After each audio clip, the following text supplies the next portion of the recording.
Here it is. All right. So funny because I just have to get this. All right. Haha, as Facebook builds our audience. Okay. As Facebook is building our audience, and I turned on the microphones. This interview has been a year and a half in the making. I'm your host here, Myki Angeline. Visualist, podcast, philanthropist, blogger on Medium.com, is the Bad Filipino, and I have with me the insatiable, incredible, unstoppable Century Bars. What's going on, everybody? Yeah, I'm flattered and honored to be on the show. You are incredible. Oh, thank you. You really are. Your talent, your drive, your inner strength, standing up for what you believe in and not let anyone sway you any different in the direction you need to go with your career is just incredible. I think not even just inspirational for a woman, which it is, but in general for anyone who's in the field in music. Well, I appreciate it. It wasn't always like that. No. So No. You've been doing it for how long now? I've been doing live performing for about 15 years. Wow. And writing since I was, of course, like real young, like 10, 11. Lots of oratorical contests, debate club, those kind of things. Then I got into play groups and like the Saturday Night Live kind of parody type groups and stuff. Okay. I was doing that stuff. And then I went to college. I went to DC for college, to Howard University. And for those who don't know, that's a historical black college. Really famous people have gone there. Puff Daddy was one of them. And I learned a lot about radio, television. And, it was an opportunity for me to get out and hear a lot of music that I'd never heard before.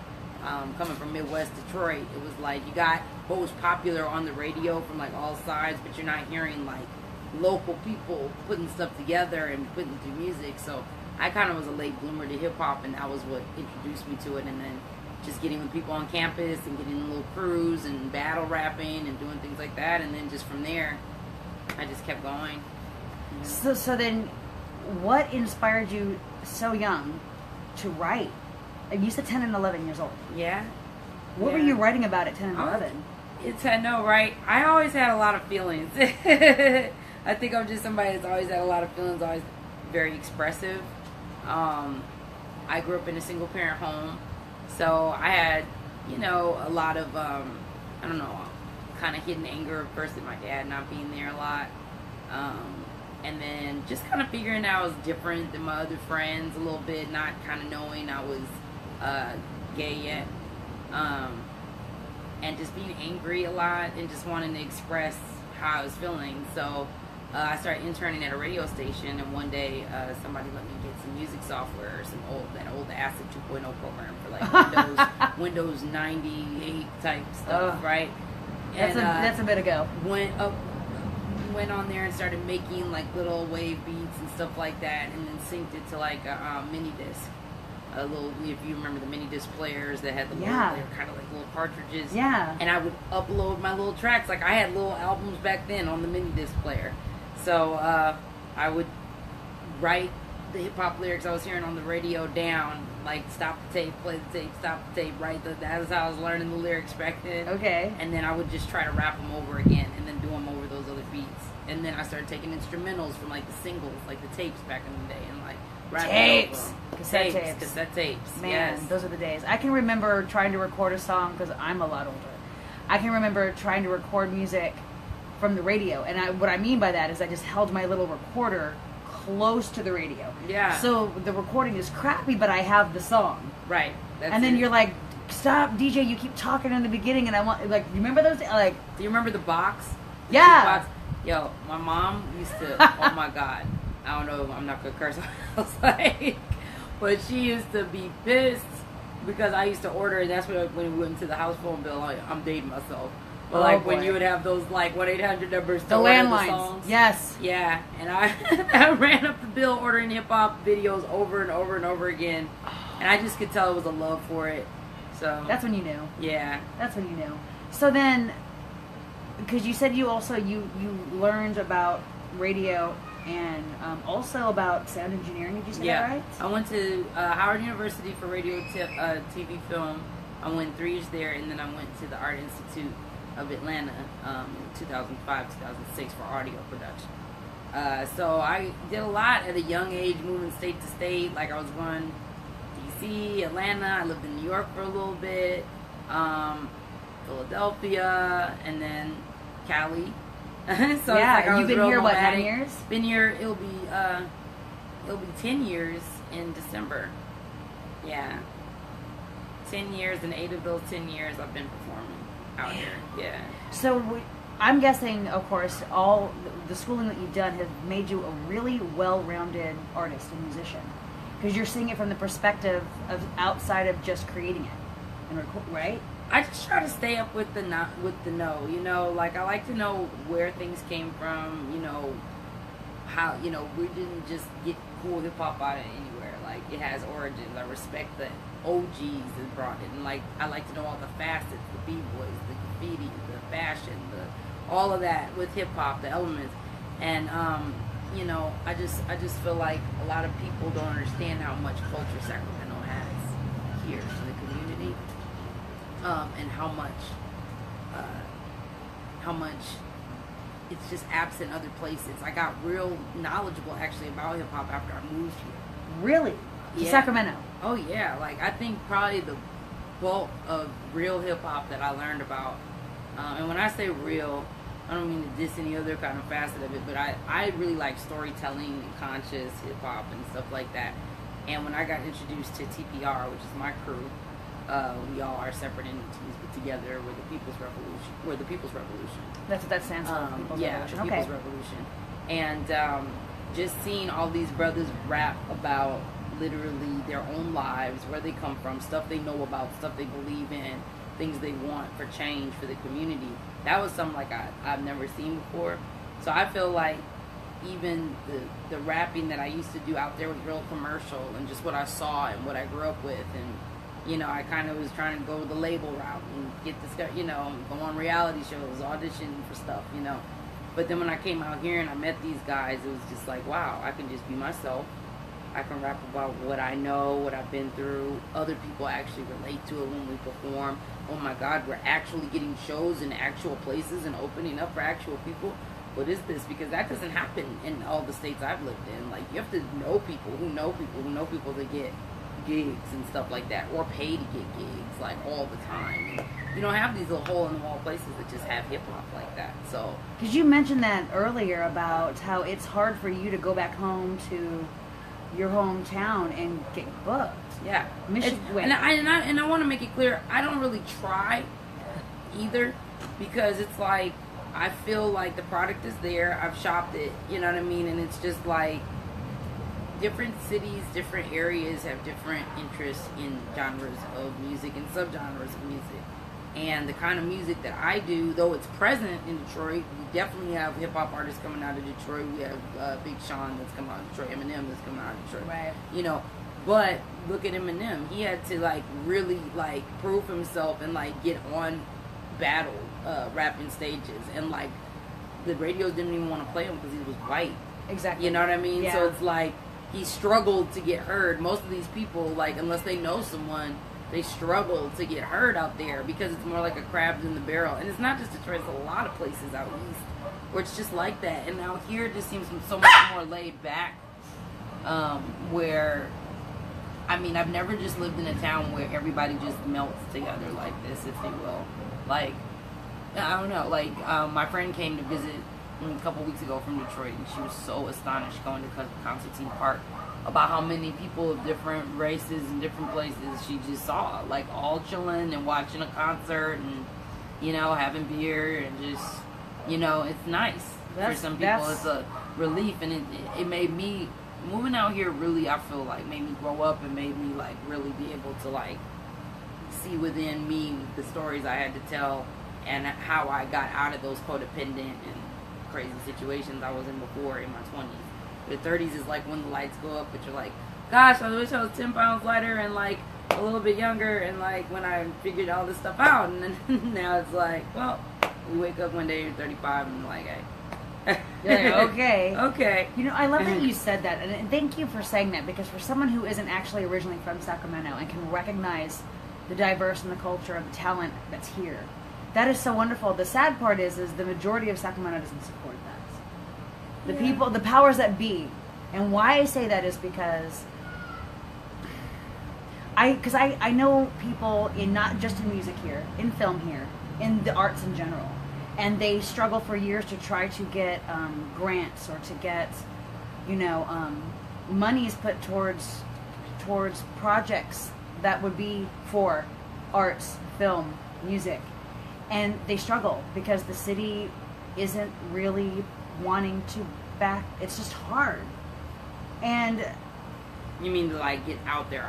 I mean, I'll give an example. So a few months back, Sacramento ran a video, and I say the city of Sacramento. They ran the first video. It was like in the spring, and they were showcasing what Sacramento had to offer. So this would be a video if you went to a website that talked about Sacramento, and you're not from Sacramento, and you wanted to know what it had to offer.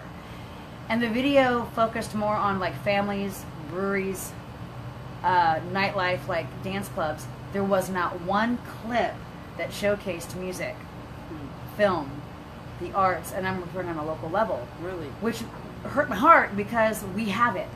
And you, not from Sacramento, but been here at least 10 years, know this. Yeah, I've been on Good Day Sacramento before. Yeah. I've been, which is a local show. Crocker Art Museum. Correct. The Sammy Awards and a lot of other festivals. Still Dream Festival, not necessarily in Sacramento, but just in Northern California, like it's a pretty, people are very supportive. But it's like, but when it comes to spending money on it for projects, they won't do it. Yeah, and I haven't ever tried to go that route. Yeah, you have to like really work hard to try to get that. Really? Okay. Yes. It's like it's more about breweries than it is about artisans. Putting it behind your city. I mean, see, for me, I had to leave my city to understand what I've learned in my city. Like, I feel like I always stand up for public schools. I always stand up for women's rights. I always stand up for Black Lives Matter. And, I feel like I took those strengths from my city and was able to learn other things from other places. Because if you stay still too long, you don't get to enjoy other places and other people. That's a good point. And you kind of live in a bubble when you don't expose yourself to other cultures, other ways that people live or people appreciate music or people write music, right? Yeah, when young people ask me, well, how am I performing in Sacramento? How am I doing all these things? What I want them to know is that it took me a very long time to learn how to network with people as a young person. So, like, I learned a lot of that stuff in my early 20s. And, like, my whole 20s, though I was making a lot of poor choices in my personal life, I was learning a lot about the music industry and being an independent artist and learning the difference between signing your life away to a label and just believing in your brand and pushing it till you can get some sort of distribution. A lot of people are not understanding that. Jay-Z just talked about that on his latest album. Right. You know what I mean? About, because you posted about that. Why are you still signing labels? He said, why are you signing the labels? You didn't see what happened to Lauryn Hill? Like, he references that, like, getting trapped within those kind of situations. So, I don't know. I just like the fact that out in Sacramento, there's just so much opportunity to book yourself for a club, like, with very little notice, like, or go to an open mic, or get involved with some groups that are doing festivals and doing stuff. I just have never had that. So it seems like those of any us, other state or city, that I've lived in. So then maybe those who are from here can't quite appreciate that because we have it. Yeah, you're right. There are places where somebody might, to be real, put a gun to your head and just be in the backstage waiting to go on stage, and you're thinking you're next, and they're like, no, I'm next. It's cutthroat out there in the music industry, like, and I'm talking about, like, I mean, go out to New York, go out to Philly, go out to other places where people will give their lives for this stuff, and you guys are like bickering over a Sammy Award, like, you know what I mean? Like, putting it in perspective. It's being real. Like, people, like, you have to know somebody. Like, sometimes you have to do favors. You know what I mean? It's like crazy. Like, that's why for me, I always went the label route and didn't ever want to become an independent artist because I didn't see those opportunities available to me. I see. Now, not to say that they're not out there, because I just didn't know the right people in those kind of environments. You know what I mean? You were learning. But in California, they're not hard to find, though. Like, for me, as soon as I came into the Midtown area, I was bombarded with stickers and flyers and different things of what goes on locally here. And it was amazing, and I just started going to some different, like I started going to Soul Collective, I started going to the Black, oh goodness, it's escaping me, the Oak Park Gallery, the name is escaping. The Oak Park Gallery? It's not named the Oak Park Gallery. The brewery? No, it's right near the brewery, though. It's a nice artist space that they do some programs at. Oh. Remind me before you leave. Okay. And we can add it, like if you write up okay. something. Okay. So Brick House. There you go. The Brick House Art Gallery over there. It's like off Broadway. Okay. There, yeah. And there's so many places that give free platforms for especially the young people, students and stuff. By the time I came out here, I was nearly 30. So I'd been doing it for a while, and all I wanted to know was where were the open mics, because I knew how to network with people at the time from working with different labels and different things like that. I just wanted to see where the things were at, and from there, just building relationships, getting really cool with the clothing line people. Like for example, right now I'm wearing local. I wear a lot of local around here. Like this is American Hustle. They have a local shop right there on J and 21st that does hip hop clothing. There you go. And American Hustle, guys. J and 21st. When you work with these kind of people, you know, they're happy to support you, your crew, it's a good. It's a like scratch situation. My back, I scratch yours. It's a win-win situation, you know, and everybody's getting promoted, and why not put money back into your city? Very true. And I now that I've been here 10 years, I do consider myself, you know. What would I call myself? A Sacramentan? I don't even know. Because I've been here 19 years. I just say Northern California. There you go. NorCali. From the 916. You know. I just say the 916. I say by way of Detroit, of course. My hometown. Your hometown. But yeah, I really, this is the favorite place I've ever lived. Good people, good place to raise a family. You know, and this is true, and speaking of Sacramento and SNR, you were the first female to win Best MC. I was. 2014. Congratulations again. Thank you. Touch a little bit, though. I would love to touch a little bit. Let's start first with what it's been like for you as a woman in the music industry and a black woman in the industry. Like, what are some of the struggles you've had to overcome, and some that maybe you still are working on? Even though it's 2017. I want to say that it's out there. It's out there. It's ridiculous in 2017. But honestly, for myself, I never really let that be a hindrance. I think that it's good to know what's out there against you. But I pick things and pick areas of people that really wasn't an issue. Okay. So you made it a conscious effort? I made it a conscious effort to talk about things like that, atrocities that I see, things that are important, you know what I mean? But in my own stint, I was fortunate enough to have a lot of leadership along the way of my path, in order to get into places where I was finding out about these things and learning the right way about the industry and just like how to move. A lot of leadership isn't out here anymore, so that's kind of scary. Gotcha. The newer generation. Yeah. So, yeah, that's been important. I delved off. But, let me bring it back. What were we... Well, no, so, I mean, because I interview a lot of women. Oh, yeah. In the industry, and they still, like, recently talked with an artist that, as a sound engineer, they question her credentials, and she's been doing it for 15 plus years. Oh yeah, if you get up because she's a woman, or as an artist, if you're hauling gear, they still ask, "Oh, you must be the girlfriend." Oh really? Well, still. And see, I never got to that angle of it to feel like that, because I think with the rapping, it's kind of like you're asked to come to these places, or you're welcomed, or it's an event that has to deal with that. But I will say that women overall, more so than anything to me, always are going to, black, white, whatever, when you're dealing with the music industry, when you're dealing with the TV industry, you're always having to fight for more of an identity. And what do you think that is? Well, it's intimidation. I mean, I got in arguments in Facebook back in the day a lot about the whole FemC title. I've never adopted that. I don't like to be called it, because it's like, do you say, I'm going to see my male doctor today. I'm going to see my female lawyer. I'm going to see my woman dentist. You know what I mean? Like, why does it matter? Why do you have to label me in articles a female MC? I'm an MC. I rap, I storytell, you know, I'm a master of ceremonies. You like leave gender out of it. Yeah. It's my talent. I identify that I am a black female rapper, but those are just three facts about me. There's so much more to me, you know what I mean, than those three things. Those are three great things about me, but what else is there? Whereas when you have a guy rapper, it's like constantly about the flow and constantly about the lyrics, and they're listening to you and all this stuff. And you have women, the Brat, Rod Digger, you know, Lauryn Hill, that speak to you about all of these kind of issues, the same kind of topics for years and years.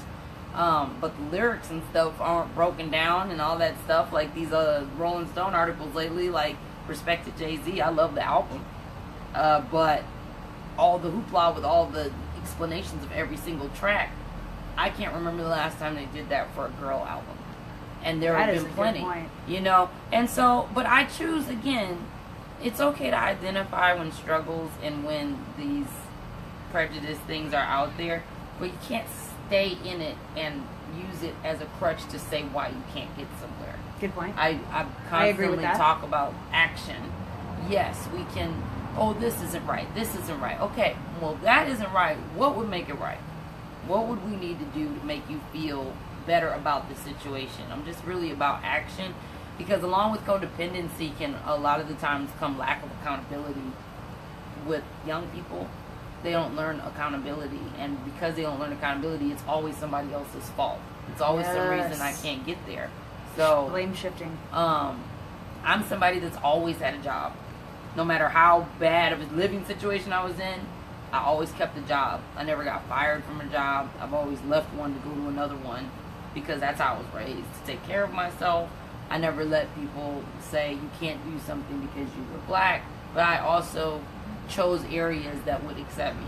So I'm not gonna say that I was daring enough to go move to like a completely racist town and try to start my own empire there. You know what I mean? I never tried that. But that probably wasn't your calling. That wasn't. You know what I mean?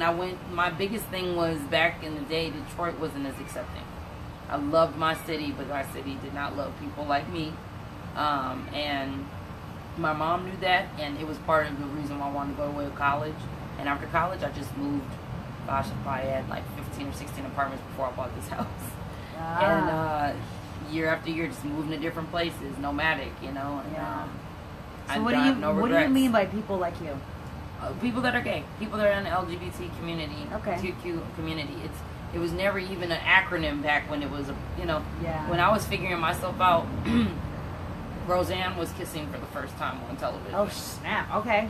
Ellen was coming out. Right. Will and Grace was like the first show with an avidly gay character that was admitting he was gay and not just dancing around like on MASH or anything like that. Right. Or some kind of show that was dancing around it.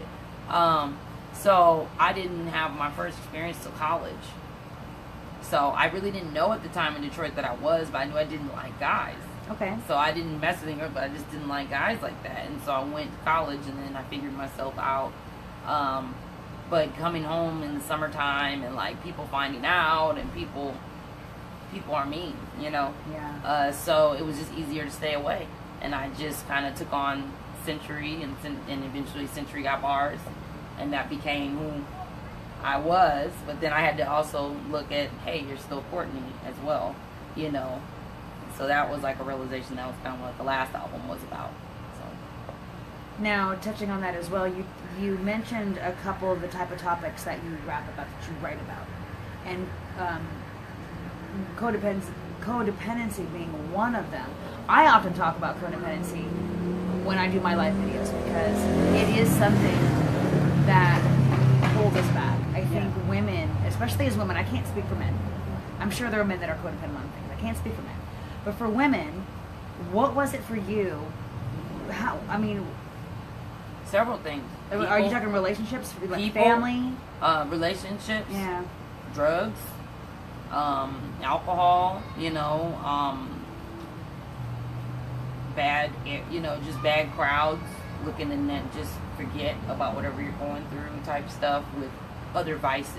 Okay. So that was like, I feel like the only thing worse that can kill someone besides like as far as a codependency, like a drug or alcohol, is people. You know, the effort we put into impressing people and balancing and feeling like you need someone to function.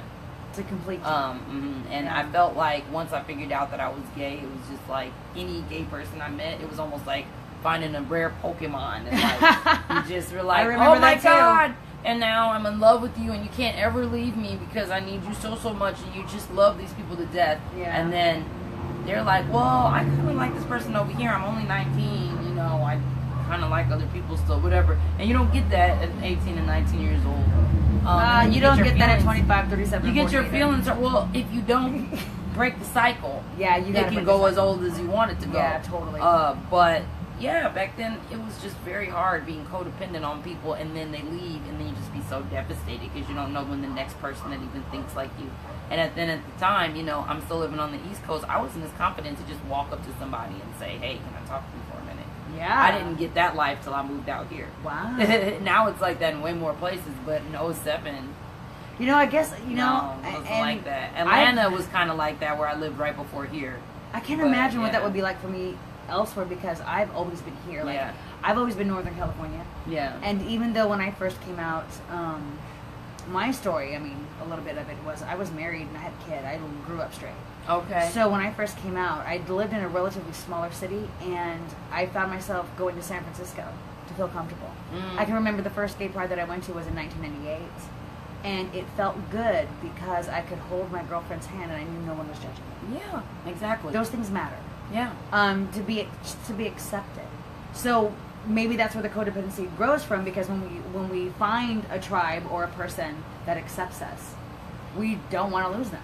We're scared we'll fall back into a situation where we're being ridiculed, we're being harassed. You know, that's what you're referring to, correct? Yeah.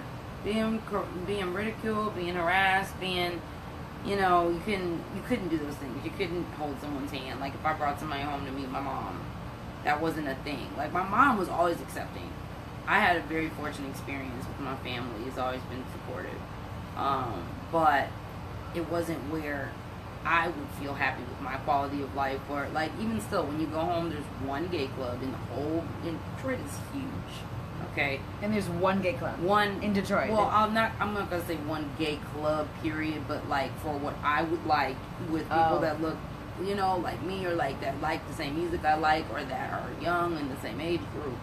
That's like one place in the whole city, and it's like you knock twice kind of deal with the little people looking stuff, and you're going like, I don't want to feel like I'm going to underworld. Oh my God, are you serious? I'm gay, you know what I mean? Like wow. I just didn't enjoy it. It's kind of like a speakeasy for gay people. Little tiny dance floor, and like the rest of it looks like a bar. Like, you know, I didn't see gay clubs until I went to other places like that are avidly have gay scenes. Like there are clubs like that in Detroit, but they're more of the, like, I'm not into the pop music and all that stuff. Like for clubbing, like it's not my thing. I like it to listen to, but I don't really like to pay to go in there. Yeah, like you're describing it like it was a speakeasy. Yeah. Like you had to keep it quiet. You had to, you know. It looks like you got to be in the cuts, like in the, you know, hole in the wall places, and that doesn't make me feel proud of myself. It makes me feel hidden. Now, though there's not a lot of clubs, there's more support for them now. That people do walk hand in hand and stuff like that. It's not as big a deal. Right. But here, it's like a way of life. Like I saw so many families at Pride in Frisco when I walked in the parade this year. Oh yeah. You know, so many. That just happened the end of June in San Francisco. Yeah, the families, like, and I've been to so many prides in pretty much all the cities I've lived in. And it never just stops making you just look around and thinking about, you know, there was a time where I thought that I was the only one that was like this. Yeah. Like when I was young and realizing I'm different. I don't like guys. Something's different about me. I'm not going to tell anybody that, but something's different about me. And I always would dream and think about, I'm always going to be alone. There's nobody like me. I'm weird or whatever. And then I come out a whole 20, 30 years later, and it's like, whoa, there's whole families. There's like so many people. Yeah. And it's just an everyday thing. And I still don't think that there's one other whole state like that. Like this is pretty much all of California. This is true. So it's like, it's amazing. Another thing that for me I would take for granted because it's all I'm used to. So would you say when you finally came out and you were here, did it change the course of how you wrote your music? Yeah. I had actually experienced life as adult issues, like past the partying, past the after college, don't know what I'm going to do in my life, odd job stuff. And I wound up, being in a domestic partnership and actually raising kids. And, okay. For the past 10 years, that's what I've done, like even while I'm not with that person anymore. I've been in those kids' lives, yeah. And that's part of a codependency issue that I had to figure out later. Yeah. Because it just wasn't what I thought it was, and I needed to move on from that. And now I don't talk with them, and that's kind of, it's a soft spot, but it's one of those things I have to eventually let go. Gotcha. But yeah, I came out here and I raised kids, and I was going to a real job, and I was living in a house that we had gotten together, and I was literally saving eventually to get out on my own. So we parted ways. That didn't end well. I didn't have any family here. I never have any family when I moved. I'm just moving around. Right. And I had to, meet coworkers and couch surf and do all this stuff to just like even make it out here. And then to be around all these people that are like me as far as LGBT and then music scene and then everything. It's like I just completely fell in love with it, and I didn't make it. I wasn't looked at to wear brand name clothes. That's such a big thing out here. That's such a big. Is it brand name? What shoes you got? I mean, people rush to get Jordans here too, but people could go to like the thrift store and be putting together combinations and whatever, or Target and whatever. No one cares. Up there, it's a thing. It's expensive to live, And people are judging people you. talk about our Are rent people and judging you on it? Oh yeah, like if. Our people talk about our rent and our mortgage out here, like that's the joke right now, is like how much it costs to live out here, like to live. But if you think about how many people spend so much money in these, in these fashion lines, and then like making sure you always got the next shoe or you always got the whatever, like you're spending just as much money as I am on my house. Like at the end of the day, That's true. Yeah, that's intense. So then, where is? What do you have, like, the music you have now, 2017, where has it taken you compared to just even 5 years ago? Like, where would you like to see your career go? Well, that's the thing. Like, I kind of did a lot of the things that I wanted to see and do early on when I was 18, 19, and 20. I worked with a girl rap group that was in a production agreement, and we worked on a project for 2 years. And a lot of people don't know that with these major labels, you can actually get to the point where you're in front of a boardroom with all these people listening to your stuff, and then everybody says, you know what, I want about 4 of these songs to change and try to go back and do it. And all the while, they're giving a budget to the producer to do the stuff, but they're not giving you any money for living or anything. They're like giving you a little place to stay at and like not paying for your food, not doing it. You gotta figure it out, trying to get signed. Wow. So it's like all that stuff turned me off early. Okay. Because I lived and saw a lot of things even I feel I shouldn't have seen until later on in life. Okay. And it just wasn't my thing. So I'm actually winding down. I've done a lot. I've lived a lot of places. I'm still always going to do music locally. But my next move is family. I'm in the process of trying to be inseminated, to go through IVF. I would like to. Hey. Working on that. Okay. So it's like, that's some news. I want to, raise a badass kid. There a really bad, carry on your individual. legacy. Yeah, and if not mind their own, and just to be free-minded and artistic and, to find something to smile about in life. Because for so long, I didn't smile, and I was so, again, codependent on other people. People don't know what stress can do to your body. Like, I got diagnosed with fibromyalgia in 2011, and I've been living with that. And I had to take 7 months off of work because one day my body just locked up on me and I couldn't get up. You're kidding. Yeah, I was living in Arden, and my friends were constantly taking me to doctor's appointments, and my body was just literally having so much muscle pain that it was telling my mind, you're always in pain, you're always in pain, you're always in pain, and you're just walking around like you're on pins and needles. And I had to go to physical therapy and how to learn how to adjust to dull pain that's just always going to be here. So the whole left side, from the top of my forehead all the way down my fingertips of my left arm and down my left leg, always has a dull, tingling pain. So the only thing I have to do is work out and stretch it out and go to acupuncture and yoga, and I do these things so that I'm constantly working and doing music and constantly distracted from it, so I don't let it beat me. Like, so I don't. I'm guessing you had to relieve stress in your life. Yeah, a what lot. did you do to do that? The stress that came from that, like, I was getting into those relationships that were kind of also toxic and trying to impress other people still. I had to just spend a lot of time with myself. There's the key word. Spending time with yourself. Spending time with yourself, like, getting to really know you. That's a scary thing, though. Like, I'm not even going to downplay it, because in the beginning, it's like detox. It's like when I watch these shows and you see somebody coming off of meth or coming off of coke, whatever, or alcohol withdrawal or whatever. Right. They go through convulsions, they're crying, they don't understand what's going on, they're sick. All those things happen when you break up with somebody, or when you're, feeling like nobody's there. And I literally stayed single for 3 years during that period, and it made me focus so much. And like the minute I could perform again, that's when I brought out NOLA.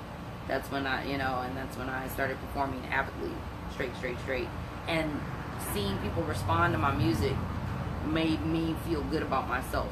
And it was something that I authentically did without the help of others, just thoughts from me. Okay. And that made me feel a lot better about myself. And then just finding other activities to get into, with other people, going places,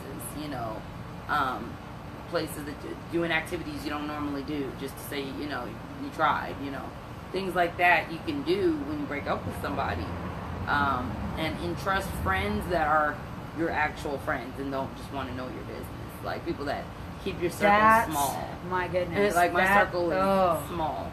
I feel you on that one. It's knowing when someone wants to be around you because of either who you know, what you do as a career, what you can get them. And I'm the kind of person, I look for the good in everybody. Yeah. I believe hugs heal. I will find a positive situation even when it's the dullest, but that'll get me in trouble because I don't want to admit that there are people, a lot of the times I recognize that they're just hurt and insecure, and it's fear and it's pain, and they're lashing out, but there's that small percentage that really will just go after you. And it breaks my heart to know that that exists. Yeah. So... Yeah, it's very hard, like, especially for the longest time, I didn't even participate in the gay community. I would just meet my girlfriends at random places, like a mall or, like, somebody's party or something like that, because it was just so much... People are excited to meet other people that are of the life, and they want to, like, try it out with everybody. Like, to be honest with you, when you're young and 20s and just trying to figure out what you like, figuring out what you like, but when you're the person that's being let down from it, it's very devastating. And to go over it, go through that a couple of times, it made me feel like this is a community I don't want to be in, but I also am not straight, so I just don't belong anywhere. And so I would just be like the token gay and all my straight. Oh my gosh, girl! If I weren't to avoid all of it. If I weren't holding all this equipment, I would high five you, because that's how I felt too. As much as I love the gay community, and I think I love when we break through with certain things and whatnot. It was hard. The dating scene and the club scene. I'm telling you, anyone who knows me probably only saw me with maybe 3 people the entire time I've been out because of that very reason. Mm-hmm. I tended to not date in my circle, not in my community, and often not even lesbians. Yeah. They'd be like bi-curious or straight. Yeah, that has happened too. Because it just, a lot of people try each other on like shoes. I call it dumpster diving, where they just recycle lovers. I'm not trying to put people down. It's just what I recognize, and I'm not like that. Yeah. And it might be because I grew up straight, mm-hmm. and I grew up with a husband, and I grew up with, where what I was raised with. Same. I'm not polyamorous, and not everyone I've ever had sex with is an ex, and it's just that kind of stuff. So I feel you on that one. Yeah, I'm with you. It's I had the Cosby Show mom. There you go. I had the Cosby Show mom, who was very much so, a very good example, in my opinion, to watch, as growing up. Agreed. And I always pictured having family and being with somebody, and even when I realized I was gay, none of that changed. It just was that I'm accepting that this is what I'm looking towards. I've always wanted that too. And now that I'm, in my mid-30s, I'm just like, look, I'm too tired to chase after you and figure out what you're doing and all this stuff. I need someone that's going to bring the same things to the table. I'm a homeowner. I have a very nice tenure at my job. You know, I'm traveling. I like to do things. You know what I mean? It has to be some. At this point, just having a job and a house is not enough to say you're an adult and you're ready to be in a relationship. And that's what I was doing, is like giving people gold stars for like just checklist stuff that means you're an adult. And I think a lot of us do that. We do that. That's what I'm going to talk about in some new music. Look out for some stuff. Oh like gosh, that. please do. I'm sure, because please do, because you're right. You're nailing that. I mean, heck, could give people too much credit for doing stuff that or we judge them on things that, you know. I actually, it's okay. Little sidebar joke. I had posted, I shared a quote, a meme or whatever you call them, that said, "Forget about nude pics. Show me your medicine cabinet, because I want to know what kind of psycho I'm dealing with." Oh. And I added, and while you're at it, add a talk screen report and a DMV report and a credit check report. Right. Because you want to just kind of, people, I mean, in this day and age with the digital media and social media, people can filter their lives away and cloak to have you see what they want you to see and not necessarily who they really are. Yeah. And you only have one life. Like, you do. I'm not going to... In a perfect world, I would love for God to drop a Disney princess lesbian in my lap, and then we have this perfect little family with my 2 little dogs, and we both have 2 awesome cars. I love your dogs, by the way. You know what I mean? Thank you. Yeah. But it's just like, you know, I will be waiting till the end of the earth for that perfect situation to happen, and that's why I say when I'm talking, like, I planned for 2 years to start trying for a family. Yeah. You know what I mean? And really researching what I had to go through, and being able to learn from other women that had already been through procedures and really like understand, because I'm just so ready. Like, I'm not going to be 50 and 60 years old without kids for me. That's just not me. I grew up around my kid. family. I feel you. Yeah. I had my kid. I had my husband. I had my family. And it would be great if I had a like-minded person at this time, but really I don't. But that's what I want. Those are my dreams. Those are my goals, and they shouldn't be indicative of what the status quo would like me, you know what I mean, to have. To be in, yeah. Yeah. So. And I think also too, having a partner or finding a partner that is of like-minded, but also strong and secure. And will take you and your kid and love them both equally, and that would have to be a requirement anyway. Well, like, and I'd trust rather and loyalty. start raising first. Like, it's almost harder. Like, for me, I couldn't imagine having a partner, having a kid, and then going through an intense divorce because I had this baby with you. Correct. For me, I can't do that. I need to already have my situation set up, and then later down the line, if we're married and you adopt, we have built a marriage where, yes, this is our fun, but until then, no. Right. I'm just seeing so many things go left since the marriage went legal. Like, I'm so happy for all of us that everything is equality, but just like the good is equality, the bad is equality. Yeah. And it's kind of gotten a little crazy, you know, and people... I've already gotten to people that are going through divorce, 2 married women, and I'm like, it hasn't even been all legal that long. And they're already divorcing. Yeah, they're already divorcing. And it's like, what are you doing? It's just too fast. Like, just because it's out there. Well, you know what I feel too? And then, I mean, I know we're going to have to cut this really short. Yeah. I feel sometimes when I talk with people who are in relationships, or if I'm trying to be in a relationship, I end up discovering people have an out before they're completely in. You know, it's like they want to have that escape back door because they just have that fear, that insecurity, and they let it rule their lives. It's like, you know, I don't get into relationships to break up. Which means I don't get married to get divorced. But you would think in the patterns that people do, they do. That's what it seems like. Doesn't it feel like you and I are obviously a lot alike? It's like, that's why I only have, like, I've been out for 20 years and I have 4 ex-girlfriends. Because I take relationships serious. See, and I've dated a lot.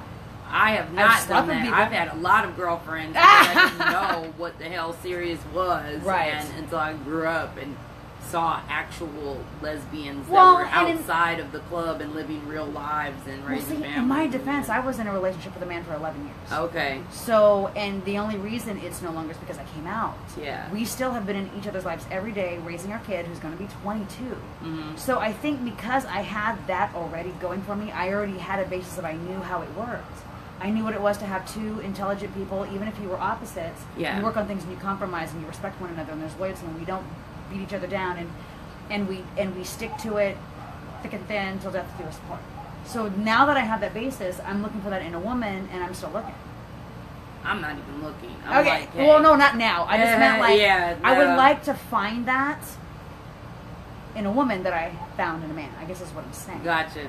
So I never had. I had what you call, those boyfriends that were just like pussy, like just sit there so you can look like, we're fine here, but I wasn't actually messing with them. You mean like your beard? Yeah, beard. That was the word I was looking for. Yeah, they were like your You know beard. what I mean? Not a gold star or anything, but at the same time, it was just I was messing with these guys because my friends wanted me to Be with a guy. There was because that they pressure. were best friend going with their best friends. Yeah.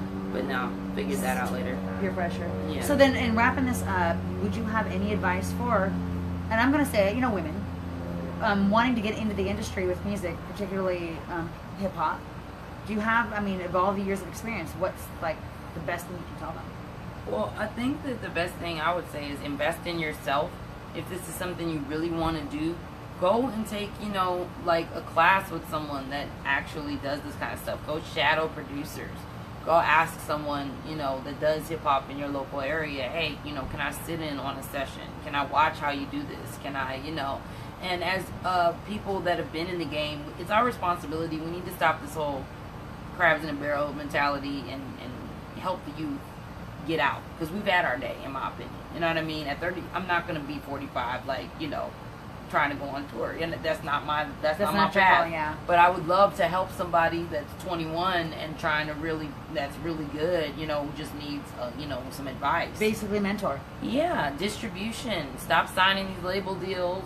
Start packaging yourself. Make 3 or 4 albums before you even pitch. Put it in a great photo shoot. Get a press kit. Send it out to distribution companies. Like and establish then yourself. Look overseas basically. and then at least do online distribution. TuneCore is a great site that gives online distribution so that you're on iTunes, Google Play. That's how a lot of us are, on all these online stores, and internationally too. We have a lot of people. I have a lot of people that download my stuff in Europe, in Australia, and That's incredible.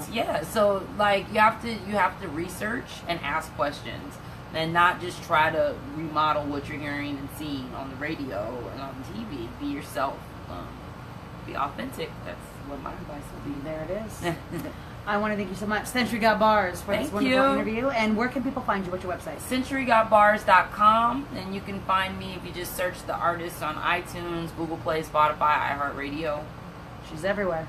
Yeah. All right. Thank you. Thank you. Yes. Sorry, I'm so tired after work. I might be